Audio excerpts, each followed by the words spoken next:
প্রিয় দর্শক, আসসালামু আলাইকুম। আশা করি আপনারা ভালো আছেন। আলহামদুলিল্লাহ আমি ভালো আছি। তো প্রিয় দর্শক, আপনারা জানেন এখন চলছে বর্ষাকাল।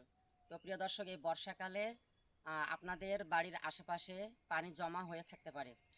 তো আপনাদের বাড়ির আশেপাশে পানি যাতে জমা না হয়ে থাকে সেদিকটা লক্ষ্য রাখবেন। পাশাপাশি আপনার বাসার পরিত্যক্ত কৌটা বা পাত্র বা ফুলের টবে যেন পানি জমে না থাকে, আপনারা সেদিকটা লক্ষ্য রাখবেন। কারণ এই জমে থাকা পানিতে ডেঙ্গু মশা জন্ম নিতে পারে, আর এই ডেঙ্গু মশার কারণে ডেঙ্গু মশার কামড়ে মানুষের ডেঙ্গু জ্বর হতে পারে, আর এই ডেঙ্গু জ্বরে মানুষের মৃত্যু ঘটতে পারে। তো আপনারা সেদিকটা লক্ষ্য রাখবেন।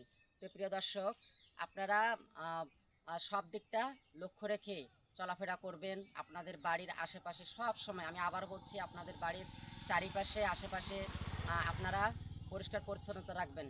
নিজে সচেতন থাকবেন, অন্যকে সচেতন করার চেষ্টা করবেন। প্রিয় দর্শক, আমার ভিডিওটা যদি ভালো লেগে থাকে আমার ফেসবুক পেজে ফলো করে দিবেন, পাশাপাশি লাইক কমেন্ট শেয়ার করে আমার পাশে থাকবেন।